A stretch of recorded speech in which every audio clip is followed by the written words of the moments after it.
Vi saluto, o signori della legge. Mi inchino di fronte a voi e vi porgo i miei omaggi. Ora che ho consumato il mio dovere, mi perdonerete se vi lascio a discutere di argomenti poco interessanti sul vostro trono. Io ho altro da fare, ho una vita da mandare avanti. Come? Cosa sono quelle espressioni sbigottite? Non avete udito le mie parole? No, non ho intenzione di ascoltare i vostri folli discorsi, con i quali riuscireste a convincermi che il sole non esiste. Io me ne vado, che ogni istante perso qua dentro sarà stato un sacrificio inutile all'ignoranza.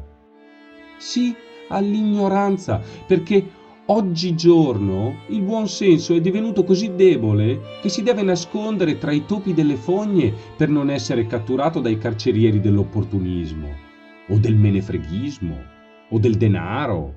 Insomma, i ministri di oggi. E più rimango tra voi, più mi cresce una rabbia incredibile che, se non mi riuscisse di frenarmi, mi porterebbe a fare pazzie. Ah, punti di vista. Perché io vi prenderei a uno ad uno e vi rovescerei da quei maledetti troni che vi siete costruiti sui sacrifici delle persone, col quale vi ergete su di loro declamando una diversità superiore che di fatto esiste solo per voi. Io vorrei tanto che anche i miei compagni facessero come me, che vi abbandonassero mentre vi scannate a vicenda, mentre fate finta di lottare per ideali che in realtà osteggiate. E questo vi rende tutti uguali. Mangiate sulle nostre teste, vi divertite con le nostre disgrazie e deridete anche me quando non vi vedo. Dopo che avrò finalmente varcato quella soglia, vi guarderete negli occhi e scoppierete in una fragorosa risata, vi burlerete del mio discorso perché sono da solo e per quanto io vi minacci con la mia lingua, non potrò mai veramente mettere in pericolo il vostro potere. Ma io sono libero, perché sono consapevole della trappola in cui mi muovo e per questo vi rido in faccia. Non mi avrete in pugno. Lo capite che il vostro gioco non vi ingobbisce le spalle per costringermi a fissare il suolo? Il mio sguardo è attento, l'occhio attivo e lucido. Andai verso la soglia con il fuoco della ribellione che divampava ancora nel petto, con la curiosità e l'impazienza dell'esploratore che sta per scoprire un tesoro inestimabile. Finalmente avrei abbandonato quelle stupide leggi fatte per impoverire lo spirito dell'uomo.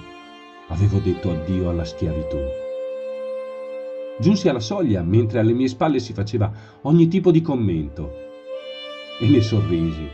Ero orgoglioso di me. Ed ecco, davanti a me l'immensità della natura con le sue meraviglie.